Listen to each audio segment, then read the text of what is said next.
Hey, welcome back to the channel. Thank you so much for checking out this video. Appreciate it as always. Hope you're having a fantastic day as we roll into the first weekend in November. Folks, we have some breaking Indiana Fever news. Well, breaking might not be the right word. I think we all thought this was inevitable at this point. So let's just say it's official. The Indiana Fever have hired Stephanie White as their new head coach.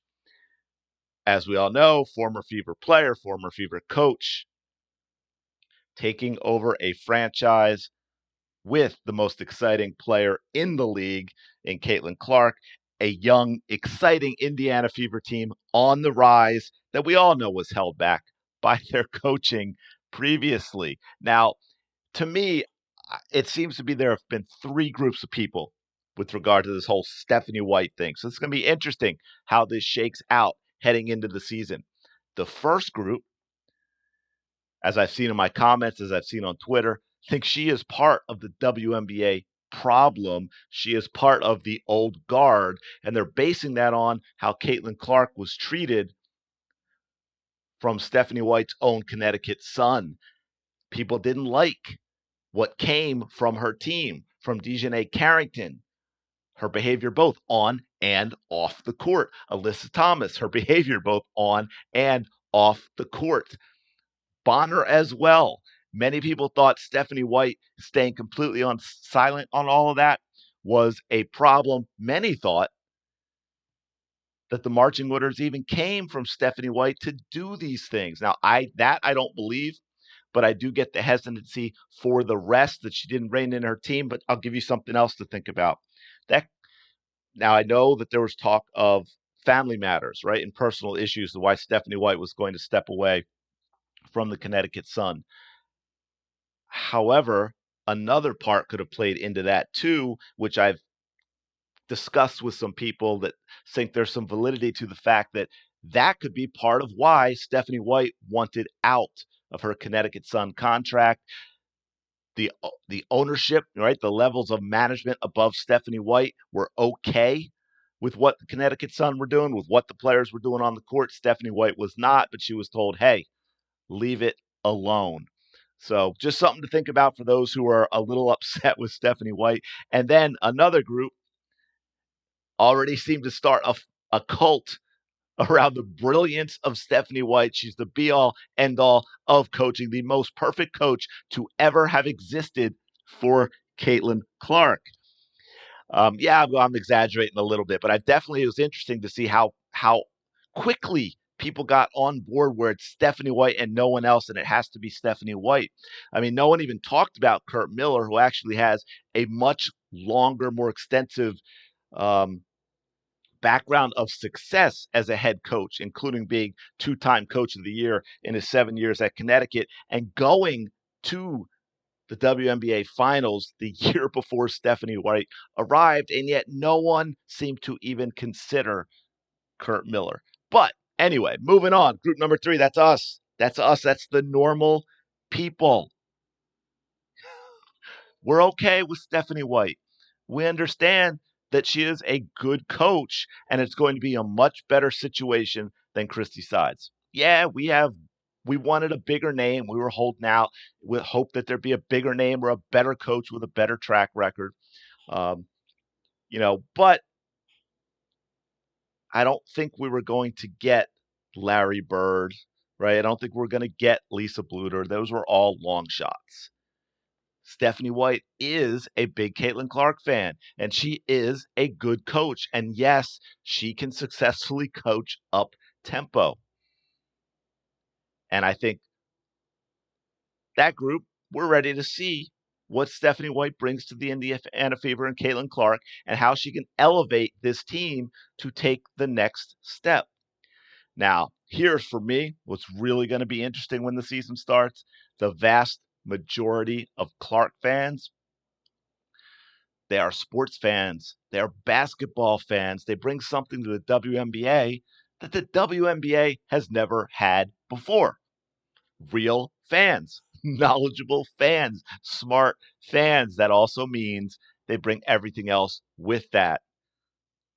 Hot takes, impatience, harshness, quick to say, you're fired, quick to say, we don't want this player, we don't want this coach. They are harsh with their criticism. And again, normal. It's normal. But if the Fever struggle early, there will be rumblings. Fans want success. And when they aren't getting it, when they believe it should be happening, they are going to voice their opinion. They're going to do it loud and proud. Again, that's normal. I get that it's not something we've seen in the WNBA, but it absolutely is normal fan behavior. So it's going to be interesting to see how that goes with the Clark fans who have already decided White's the best thing to ever happen, and they're not going to want any criticism of her at all. So it's going to be interesting to see how the two different fan bases of Caitlin Clark when it comes to the coach react to each other once the season starts. It's going to be very, very interesting. We had Caitlin Clark actually reposting the announcement of Stephanie White.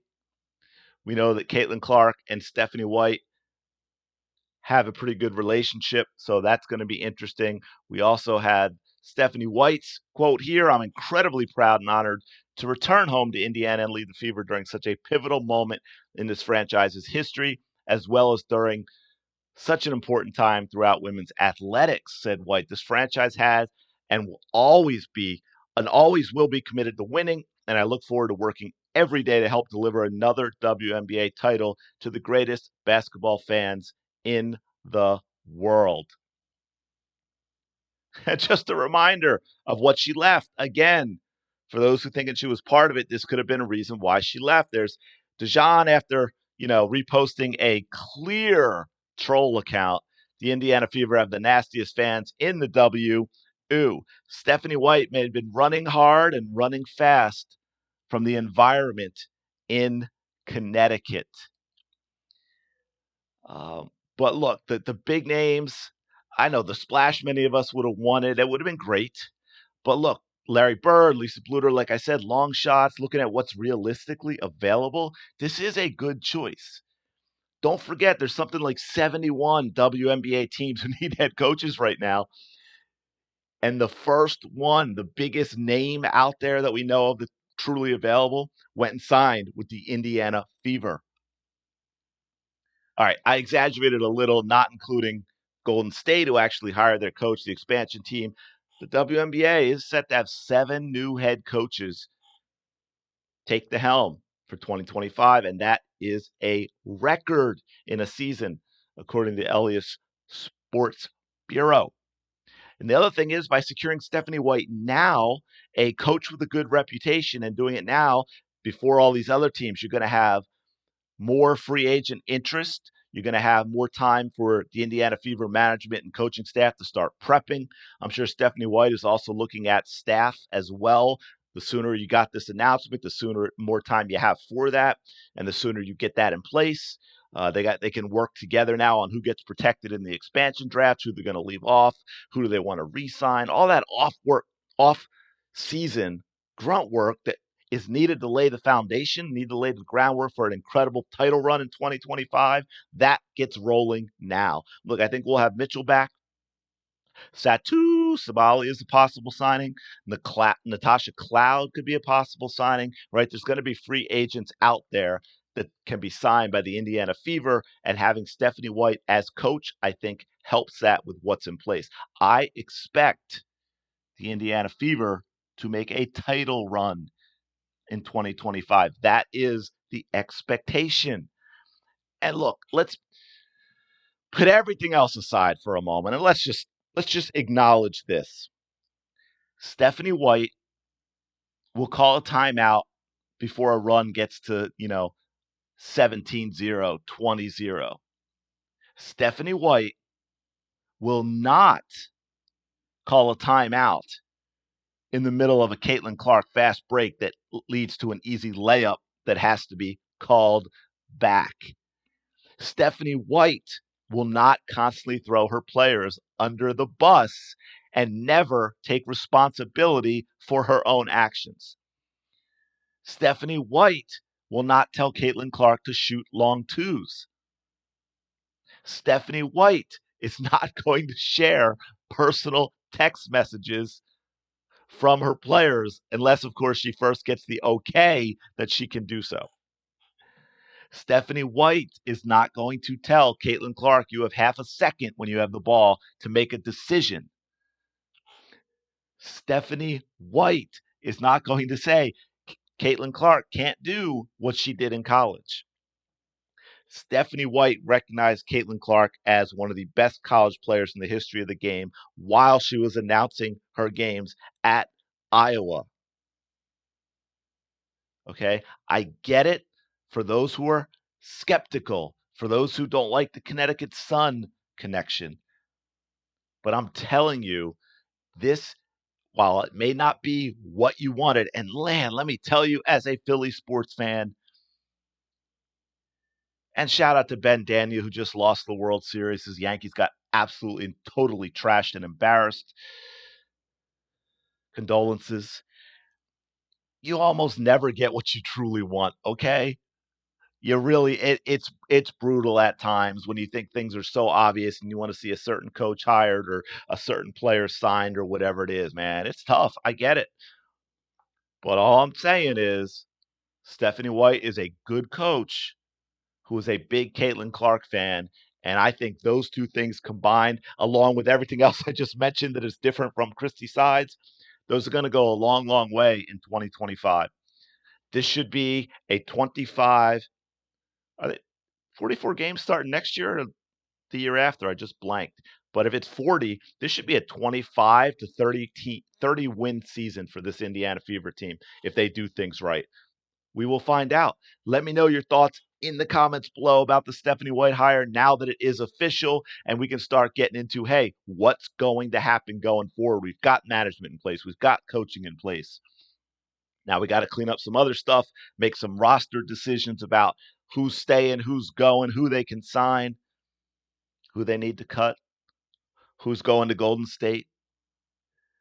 Again, Melissa Smith added Indiana Fever back to her social media profile after Christy Sides got hired. So, hey, are you in All Is Forgiven? Do you want Melissa Smith back? Let me know that too. I'm going to leave it there for now. Thanks so much for checking out this video. I really do appreciate it. Don't forget to like, comment, and subscribe, and I will talk to you later.